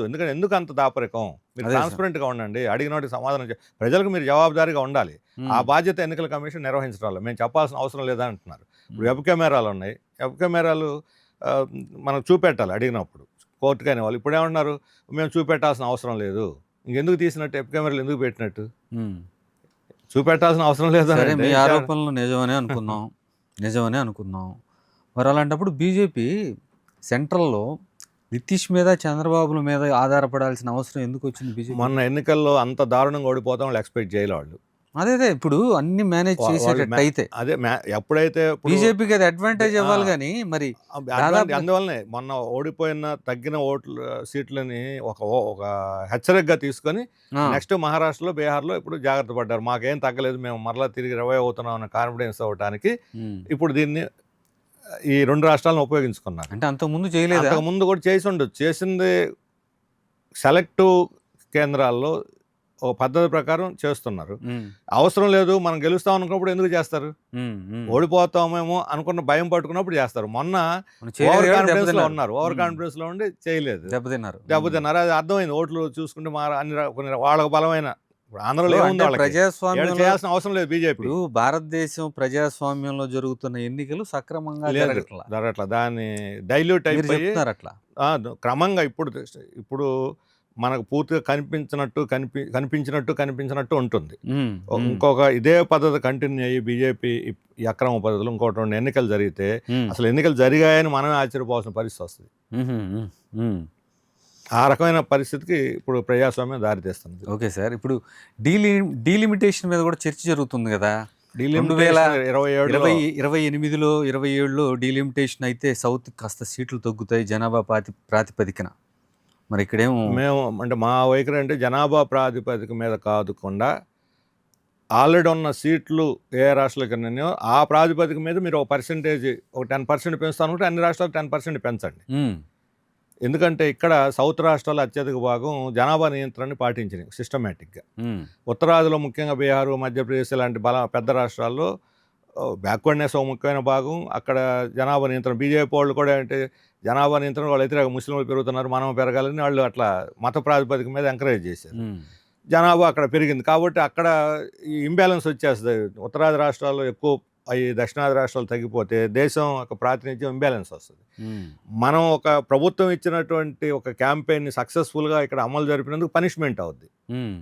అందువల్ల ఇప్పుడు ఇక్కడ మనకి 20 సీట్లు ఉన్నాయి, మీరు 10% పంచాలనుకోండి, 3 సీట్లు పెరుగుతాయి అనుకోండి, 28 చేయండి. అదే శాతం బీహార్కి 43 ఉన్నాయి అనుకోండి, వాళ్ళకి 5 పెంచండి, మనకు 3 పెంచితే వాళ్ళకి 5 పెంచండి.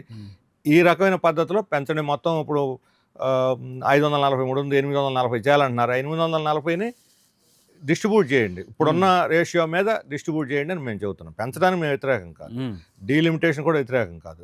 జనాభాని ప్రాతిపదిక చేసుకొని చేస్తే కొన్ని అభివృద్ధి చెందిన రాష్ట్రాలు, జనాభా నియంత్రణ పాటించిన రాష్ట్రాలకి నష్టం జరుగుతుంది. ఇది ఇంబ్యాలెన్స్కి దారితీస్తుంది రేపు పొద్దున, ఇండియన్ ఇంబ్యాలెన్స్కి. ఇది చాలా ఇంపార్టెంట్ ఇష్యూ కదా. మరి ప్రధాన పార్టీలు ఏమీ మాట్లాడలేదు. లేదు, మేము దీని మీద వైఖరి తీసుకున్నాం గట్టిగా. తమిళనాడు, కేరళ ప్రభుత్వాలు మాట్లాడుతున్నాయి. మళ్ళా రేపు డీలిమిటేషన్ యాక్చువల్ రంగంలో దిగినప్పుడు ఇప్పుడు అధికార పార్టీ కానివ్వండి, లేకపోతే జనసేన కానివ్వండి, వీళ్ళు మాట్లాడారు అదే కదా. ఇప్పుడు మన రాష్ట్రంలో ఉన్న దౌర్భాగ్యం అదే. తెలుగుదేశం, వైసీపీ, జనసేన ఈ ముగ్గురు కూడా బీజేపీకి బహిరంగ గొంతిప్పి మాట్లాడగల పరిస్థితులు లేరు, అపోజ్ చేయగల పరిస్థితులు. మనకు అన్యాయం జరుగుతుంది కదా, జరుగుతుంది అనే అనుమానం కూడా ఉంది కదా. జరుగుతున్నా సరే సర్దుబాటు చేసుకోకపోతే, అపోజ్ చేస్తే వాళ్ళు జైలుగా, అసలుగా మోసం, జైలుకి వెళ్ళి కూర్చుంటారు వీళ్ళు. వాళ్ళ పార్టీలు ఉనికి అది భయం, వాళ్ళ సొంత ప్రయోజనాలు ముందుకు వస్తాయి. మీ ఒపీనియన్ చెప్పండి సార్. 2026 జనగణన ఇవన్నీ చేస్తే, జనగణన చేసిన తర్వాత ఈ డీలిమిటేషన్ సాధ్యం అవుతుందా? 2029 లోపే అవుతాయా? 2027 నుంచి ప్రారంభిస్తారు, 27లో ప్రారంభిస్తారు. 27లో ప్రారంభిస్తారు, ఎందుకంటే అప్పుడు జనాభా లెక్కలు అయిపోతాయి. అయిపోయిన తర్వాత ప్రారంభిస్తారు. 2028కి ఎన్నికలకు ముందు 6 నెలల ముందో 5 నెలల ముందో ఫైనల్ అవుతాయి. సో ఇప్పుడు చాలా పెద్ద ఎత్తున వ్యతిరేకత దక్షిణ భారతదేశం నుంచి రావచ్చు, సీట్లు ఒకవేళ తగ్గే రాష్ట్రాల నుంచి వ్యతిరేకత వ్యక్తం కావచ్చు. అప్పుడు అది మరి బీజేపీకి అది ఇబ్బంది అవుతుందేమో కదా. అంటే వాళ్ళకి అక్కడ పెరుగుతాయి కదా, ఇక్కడ తగ్గిన పాత్ర ఏముంది. ఇప్పుడు తమిళనాడులో, ఆంధ్రాలో, కేరళలో వాళ్ళకి వచ్చేది ఏమన్నా. సరే, పొత్తు పార్టీలు కారణాలు అవుతాయిగా. మరి చంద్రబాబు గారు, జనసేన వీళ్ళంతా కారణాలు అయిపోతారుగా. వాళ్ళ మీద ఆధారపడకుండా అక్కడ సీట్లు తెచ్చుకుంటారు. వాళ్ళ ఐడియాని అది కదా, వీళ్ళ మీద ఆధారపడకుండా అక్కడ సీట్లు పెరుగుతాయని ఆశతో ఉన్నారు. అవన్నీ జరుగుతాయి లేదో చెప్పలేను నేను. వాళ్ళ స్ట్రాటజీ, ఆలోచన అలా ఉంది. యాక్చువల్గా రేపు ఇంప్లిమెంటేషన్లోకి వెళ్తే, రేపు దీన్ని చట్టం చేయాలి కదా. ఇప్పుడు చర్చే జరుగుతుంది, ఎవరు చట్టం రాలేదు. రేపు ఎన్నికల కమిషన్, పార్లమెంట్ చట్టం వస్తే అప్పుడు మళ్ళీ ఇది ఇష్యూ అవుతుంది. యాక్చువల్గా ఇప్పుడు చర్చ కాబట్టి చర్చ స్థాయిలో ఎవరి అభిప్రాయాలు వాళ్ళు చెప్తున్నారు. ఒక ఐడియా వదిలేరు, అభిప్రాయాలు చెబుతున్నారు. రేపు ఈ ప్రాతిపదిక మీదనే వాళ్ళు పూనుకుంటే ఖచ్చితంగా వ్యతిరేకత వస్తుంది దక్షిణాది రాష్ట్రాల నుంచి. Right sir. ఇప్పుడు మెడికల్ కాలేజ్ గురించి ఇప్పుడు ఆంధ్రప్రదేశ్లో బాగా నడుస్తుంది. 1 కోటి సంతకాల సేకరణని వైసీపీ వాళ్ళు పెద్ద ఎత్తున కార్యక్రమం చేస్తున్నారు. మెడికల్ కాలేజీల ప్రైవేటీకరణ, కొంత డబ్బులు పెట్టుబడి పెడితే అయిపోయేదానికి అనవసరంగా ప్రైవేట్ వాళ్ళకి అప్పచెప్పడం ఏంటనేది ప్రజల నుంచి కూడా చాలా పెద్ద ఎత్తున ఆందోళన వ్యక్తం అవుతుంది. మీరేం చెప్తారు? మేము దీన్ని మొట్టమొదటి నుంచి వ్యతిరేకిస్తున్నాం. మెడికల్ కాలేజీలు ఆల్రెడీ ప్రభుత్వ ఆధ్వర్యంలో సగం పనులు పూర్తయ్యి, కొన్ని ప్రారంభానికి కూడా సిద్ధంగా ఉన్నటువంటి స్థితిలో ఇంత ఇన్వెస్ట్ చేసి, ఇంత భూములు సేకరించి ఇన్వెస్ట్ చేసి ప్రైవేట్ వాళ్ళకి అప్పచెప్పడం అంటే అన్యాయం. ఇది ప్రజా వనరుల్ని, ప్రజా సొత్తుని ప్రైవేట్ పరం చేయటమే. చంద్రబాబు నాయుడు గారు ఏమంటారంటే ఇది ప్రైవేటీకరణ కాదంటున్నాడు. అది కూడా ఒక వాస్తవం. ఎందుకంటే ప్రైవేటీకరణ అయితే మొత్తం అమ్మేసేయాలి. వీళ్ళు అమ్మటంలా లీజుకి ఇస్తున్నారు 60 ఏళ్ళకి 100 ఏళ్ళకి. అంటే పెట్టుబడి లేకుండా పెత్తనం ప్రైవేట్ది. రెండోది ఏం చెబుతున్నారు వాళ్ళు, 75% మేము సీట్లు పేదలకు అందరు కౌన్సిలింగ్ ఇస్తామంటున్నారు. ఇది అబద్ధం. 50% ఇస్తామంటున్నారు, 50% అమ్ముతామంటున్నారు. 50%లో ఇంతకుముందు మనకి తెలంగాణ, ఆంధ్ర కలిసి ఉన్నప్పుడు 15% మనం నాన్ లోకల్కి ఇవ్వాలి. 10 ఏళ్ళ అగ్రిమెంట్, అది అయిపోయింది. ఆటోమేటిక్ మనకి రివర్ట్ అవుతుంది. ఆల్ ఇండియా కోట కాకుండా తెలంగాణ, ఆంధ్ర మధ్య రివర్ట్ అయింది 15%. అంటే మనకి ఇక్కడ మనకు 15% మనకు రివర్ట్ అయింది. తెలంగాణలో రావాల్సిన 15% మనకు రాదు. ఇప్పుడు తెలంగాణలో గాంధీ మెడికల్ కాలేజ్, ఉస్మానియా ఇటువంటి టాప్ కాలేజీలు ఉన్నాయి కదా, అక్కడ కూడా అక్కడ మన వాళ్ళకి రావు. వాళ్ళతో ఏదైనా వాళ్ళకన్నా ఎక్కువ మార్కులు తెచ్చుకుంటే ఇక్కడే మాత్రం తీసుకోవచ్చు. అందుకని మేము 50 పెంచాము వచ్చి అని చెబుతున్నారు. అది కూడా వాస్తవం కాదు. అందుకని ఈ ప్రైవేట్ మెడికల్ కాలేజీలు పెట్టాలనుకున్నాడు కొత్తగా కాలేజీ పెడితే అది వైబుల్ కాదు. అందుకని ఆల్రెడీ ఉన్నదాన్ని తీసుకుంటే వాళ్ళకి వైబుల్ అవుద్ది. అంటే పెట్టుబడి లేదుగా, పెట్టుబడి లేని వ్యవహారం ఆల్రెడీ నడుస్తూ సీట్లు కూడా వెంటనే గవర్నమెంట్ కేటాయిస్తుంది. దీనికి లాభాలతో ఇన్వెస్ట్మెంట్ అంతా ప్రభుత్వం పెట్టింది కదా, ఇక వాళ్ళకి ఖర్చు ఏముంది? వాళ్ళకి ఖర్చు ఏముందంటే సంవత్సరానికి 100 రూపాయలు లీజు కట్టడం అంతే. అది ఇంతకన్నా లాభదాయకమైన వ్యాపారం ఏముంటుంది? నిలువు దోపిడీ, మామూలు దోపిడీ కాదు, నిలువు దోపిడీ ఇది. అందుకని 10 కాలేజీలు ఉంటే మనకు రాష్ట్ర ప్రజలకి, పేదవాళ్ళకి ఎక్కువ మంది సీట్లు వస్తాయి, అందులో ఎస్సీ ఎస్టీలకు ఎక్కువ సీట్లు వస్తాయి. అందుకని ఖచ్చితంగా ప్రభుత్వ రంగంలో ఉండాలని ఇప్పుడు ఒక పేరెంట్స్ కమిటీ అంతా ఏర్పడి ఆందోళన మొదలు చేస్తున్నారు. అన్ని తిరుగుతున్నారు వాళ్ళు ఇప్పుడు, అన్ని మెడికల్ కాలేజీలు. మేము కూడా మద్దతు ఇస్తున్నాం దానికి. ఒక పర్యటన పూర్తయిన తర్వాత వాళ్ళు మరలా తిరిగి కూర్చొని ఒక ఆందోళన కార్యక్రమం కూడా రూపొందిస్తారు. అందువల్ల ఇది ఉద్యమం ఇంకా ఊపు అందుకుంటుంది రాబోయే రోజుల్లో. సరే, ఇప్పుడు అమరావతి రాజధానిగా 3 సంవత్సరాలు కంప్లీట్ చేస్తామని ప్రభుత్వం చెప్తుంది. దాని మీద చాలా పెద్ద ఎత్తున వేల కోట్ల రూపాయల అప్పులు కూడా తీసుకొచ్చింది ఈ ప్రభుత్వం. అయితే మిగతా భూమికి సంబంధించి ల్యాండ్ ఎక్విజిషన్ అంటున్నారు, దాని గురించి ఏం చెప్తారు మీరు? ఇప్పుడు ఇప్పటికే ముందేమో ల్యాండ్ పూలింగ్ అయింది, అవును, ఇప్పుడు ల్యాండ్ ఎక్విజిషన్ అంటున్నారు. ఇంతకుముందు 52,000 ఎకరాలు తీసుకున్నారు. అందులో 33,000 ఎకరాలు రైతుల నుంచి, ఒక 20,000 ఎకరాలు గవర్నమెంట్ భూమి తీసుకున్నారు. అదే చాలా ఎక్కువ. మేము చెప్పింది అంటే అప్పుడు అదే ఎక్కువ అని చెప్పాం. మామూలు రాజధానికి 5-6 వేల ఎకరాలు సరిపోద్ది. మిగతా డెవలప్మెంట్ ఎవరైనా వచ్చి ఎడ్యుకేషన్ ఇన్స్టిట్యూట్ పెట్టుకోవచ్చు, ఇంకోటి పెట్టి ఎవరు పెట్టుకోవాల్సిన వాళ్ళు. ఇప్పుడు సిద్ధార్థ మెడికల్ కాలేజ్ పెద్ద ఉన్నాయి మనకి, ఇంజనీరింగ్ కాలేజ్ అని వాళ్ళు కొనుక్కొని పెట్టారు కదా, అవన్నీ టాపే కదా, విజ్ఞానం ఉంది అన్ని వాళ్ళు పెట్టారు కదా. వాళ్ళకి లేని ఒక ప్రత్యేక ఫెసిలిటీ ఇప్పుడు కొత్తగా వీళ్ళకి ఇవ్వాల్సిన అవసరం ఏంటి? వాళ్ళు కూడా పెట్టుకుంటారు, అందరూ పెట్టుకున్నట్టు వాళ్ళు పెట్టుకుంటారు. మనం వ్యతిరేకం కాదు, ప్రైవేట్ ఇన్స్టిట్యూషన్స్కి మేము వ్యతిరేకం కాదు, ప్రభుత్వ ఇన్స్టిట్యూషన్ ప్రైవేట్ పరం చేయడానికి వ్యతిరేకం తప్ప. ఎవడన్నా ప్రైవేట్ వాడు వచ్చి పెట్టుబడి పెట్టి మేము చేస్తామంటే వ్యతిరేకం. కానీ నువ్వు వాళ్ళ పట్ల క్రోనీ క్యాపిటలిజం అంటాం. ఒకళ్ళ పట్ల ఇప్పుడు ఒక సిద్ధార్థకో, విజ్ఞానకో, లేకపోతే ఒక మన విశాఖలో ఉంది కదా ఫేమస్ గీతం లాంటి వాళ్ళు, వాళ్ళకి లేని ఫెసిలిటీ వీళ్ళ కిందకి ఇవ్వాలని మేము అడుగుతున్నాం. ఇటువంటి వాటి కొన్నిటికి అవి వాళ్ళు పెట్టుకుంటారు. రాజధానిలో పెట్టుకుంటారా, విశాఖలో పెట్టుకుంటారా, కర్నూలులో పెట్టుకుంటారా, ఎవరికి ఎక్కడ అవసరం అయితే అక్కడ పెట్టుకుంటారు. ఇప్పుడు ఆ పేరుతోటి కేవలం రియల్ ఎస్టేట్వి పెరుగుద్దని ఎక్స్పెక్ట్ చేశారు, పెరగలేదు. మొత్తం స్టాండ్ స్టిల్, రకంగా స్టాగ్నేషన్లో ఉంది, కొట్టుమెట్టాడుతుంది. రేట్లు పెంచి వీళ్ళు అమ్ముకోవాలనుకుంటారు, కొనేవాళ్ళు లేడు, ఒక చావలేక బతకలేక ఉంటుంది.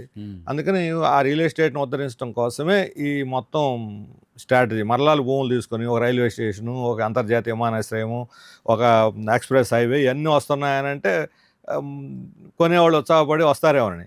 ఇంతకు ముందంటే పోటీలు పడి అమెరికాలో ఉండి ఎన్ఆర్ఐలు కొన్నారు. ఇప్పుడు ఎన్ఆర్ఐల భవిష్యత్తే ఇప్పుడు అయోమయంలో పడితే వాళ్ళు పోటీకి వచ్చే పరిస్థితి లేదు. అందుకని ఈ క్రైసిస్లో ఈ రాజధాని, ఇంత పెద్ద 1,00,000 కోట్ల రూపాయల రాజధాని పెట్టడం అంటే కేంద్ర ప్రభుత్వం సహాయం చేస్తే మనం నిర్మించుకోగలం తప్ప, ఇప్పుడు అప్పులు చేస్తే రేపు పొద్దున ఎవరు కడతారు అప్పులు? చంద్రబాబు నాయుడు గారు ఏమన్నారు, ఇది సెల్ఫ్ ఫైనాన్స్ రాజధాని అంటున్నాడు. అంటే 100 ఎకరాలు సేకరించి 90 ఎకరాలు అమ్మి 10 ఎకరాలు డెవలప్ చేస్తానని చెప్పని. ఇప్పుడు సెల్ఫ్ ఫైనాన్స్ అయినప్పుడు అప్పులు తేవాల్సిన అవసరం ఏంది? అసలు రైతులకి వాళ్ళు కేటాయించిన ఫ్లాట్ ఎక్కడుందో తెలియదు, సరిహద్దులను చెరిగిపోయినాయి. ఇప్పుడు ఏడుస్తున్నారు రైతులు. చంద్రబాబు నాయుడు గారు కలిస్తే బ్రహ్మాండం, ఇక మాకు స్వర్గమే అనుకున్న రైతులందరూ ఇప్పుడు డేలా పడిపోయారు. వాళ్ళు కూడా ఆందోళన చేస్తున్నారు, వాళ్ళు ఆందోళన చేస్తున్నారు. ఆశలన్నీ సన్నగిలిపోయినాయి. అంటే ఫెయిల్యూర్ అనే కదా అర్థం. ఆ 2014-15 నాటి పరిస్థితి వేరు. ఆ రోజు ఇంత క్రైసిస్ లేదు ఎకానమీ. ఈరోజు ఎకానమీ క్రైసిస్లో పడింది. అంటే ఇప్పుడు రాష్ట్ర ఆర్థిక పరిస్థితి దృష్ట్యా మనకేం పన్ను రాబడి బాగా తగ్గిపోయిందని, ఇప్పుడు ప్రభుత్వం చూస్తేనేమో 2,30,000 కోట్ల రూపాయలు వచ్చిన ఈ ఏడాదిన్నర కాలంలోనే అప్పులు చేసిందని ఇవన్నీ చెప్తున్నారు కదా. ఇప్పుడు మీ దీని మీద మీ ఒపీనియన్ ఏంటి? రాష్ట్రం తీసుకొచ్చే అప్పుల మీద. అంటే అప్పులు మితిమీరి తీసుకొస్తే ప్రజలకు భారం అవుతుంది. ఇప్పుడు మొత్తం మనకు వచ్చే ఆదాయంలో నియర్లీ 40% అప్పులు, డెట్ సర్వీస్ అంటే అప్పులు ఒరిజినల్, దాని అసలు వడ్డీ ఫాయిదాలు అంటాం కదా, వడ్డీ అసలు కొంత భాగం కడుతున్నారు ప్రతి సంవత్సరం. మన బడ్జెట్లో నియర్లీ 40% దానికి పోతున్నది. ఇక డెవలప్మెంట్ ఎక్కడ చేస్తారు వీళ్ళు? సంక్షేమం ఎక్కడ అమలు చేస్తారు? చేయాలంటే అప్పు తేవాలి, మళ్ళీ అప్పు తేవాలి, అప్పు తీర్చడానికి మళ్ళీ అప్పు తేవాలి. అప్పు ఎవరు ఇస్తారు? నువ్వేదన్నా వాళ్ళ గ్యారెంటీస్ ఇస్తే ఇస్తారు. కేవలం గవర్నమెంట్ చూసి ఎవరు, ఇప్పుడు ఇంతకుముందు అయితే గవర్నమెంట్ చూసి ఇచ్చేవాళ్ళు, ఇప్పుడు గవర్నమెంట్ చూసి ఎవరు? ఏదో ఒక ఆస్తి తాగడి పెట్టాలి. నువ్వు ఆస్తి తాగడి పెట్టి అప్పు తీస్తే వడ్డీ కట్టాలి వాళ్ళకి, వడ్డీ ఇవ్వకపోతే ఈ ఆస్తులు కూడా లాగేసుకుంటాడు. మరి వడ్డీలు కట్టాలంటే జనం మీద మళ్ళీ పన్నులు, కరెంటు ఛార్జీలు పెంచాలి, ప్రాపర్టీ ట్యాక్స్లు పెంచాలి. ఇప్పుడు ఎక్కడెక్కడ అధికారులు మీటింగ్లు వేసి ఆదాయాలు పెంచండి వాళ్ళు తరిమేస్తున్నాడు. వాళ్ళు ఆ ఒత్తిడి తట్టుకోలేక సగం వాళ్ళు బిత్తరపోతున్నారు, ఉద్యోగంలో ఉండాలి వద్దన్నట్టుగా కూడా. ఎక్కడైనా పిండుతారు, ఎంత పిండినా అసలు ఏదైనా ఉంటే పిండితే వస్తుంది. బక్క చిక్కిపోయిన దాంట్లోంచి ఏం వస్తుంది, ఒడిసిపోయిన దాంట్లోంచి ఏం వస్తుంది, పిండినా కూడా రక్త మాంసాలు వస్తాయి, దాంట్లోంచి డబ్బు రాదు. ఇప్పుడు జనాన్ని పరిస్థితి కూడా అలా అవుతుంది. ఇప్పుడు నేను కరెంట్ ఛార్జీలు పెంచలేదు అంటున్నారు. 30,000 కోట్లు పెంచారు 1.5 సంవత్సర కాలంలో జనం నెత్తి మీద. నేను 13 పైసలు తగ్గించానంటున్నాడు. 40 పైసలు అడ్వాన్స్గా వేసి అందులో 13 పైసలు ఇప్పుడు తిరిగి ఇస్తానంటున్నాడు. అడ్వాన్స్గా ఎందుకు వేయాలి? అసలు ఖర్చు పెట్టకుండానే, అవసరం లేకుండానే 40 పైసలు ఎందుకు వసూలు చేయాలి? మళ్ళీ దాంట్లో 13 పైసలు తిరిగి ఇవ్వటం ఏంటి? అంటే మిగతా 37 పైసలు మీరు అదనంగా కొత్త లాక్కున్నట్టుగా అది చెప్పరు. 37 పైసలు మేము అవసరం లేకపోయినా తీసుకున్నామని చెప్పరు. 13 పైసలు తిరిగి ఇస్తున్నామని చెబుతున్నాడు గొప్పగా. అందుకని మిస్లీడ్, జనాన్ని పిండి వసూలు చేస్తారు భవిష్యత్తులో. ఇప్పుడు పోలవరం, బలంగచెర్ల అని అంటున్నారు ఈ మధ్యకాలంలో. అక్కడ నా వెలుగొండ కానీ, లేకపోతే మన వరికపూడి సెల అని మన పల్నాడులో ఫ్యాక్టరీ ఉంది, అది కానీ అందరినేవో కానీ అన్నీ మూలన పెట్టేసి ఇప్పుడు ఇది ఎందుకు అంటున్నారు? ఇది సెల్ఫ్ ఫైనాన్స్ ప్రాజెక్ట్. అంటే నీళ్ళని ప్రైవేటీకరిస్తే సెల్ఫ్ ఫైనాన్స్ అవుద్ది. కాంట్రాక్టర్కి ఇచ్చేస్తాడు, వాడే కాలువ తవ్వుతాడు, వాడే డబ్బులు వసూలు చేసుకుంటాడు. మరి ఆ నీళ్లు ఇప్పుడు దాకా తాగే నీళ్ళు అమ్ముతున్నారు, ఇక నుంచి పంట నీళ్ళు కూడా అమ్మే పరిస్థితి వస్తుంది.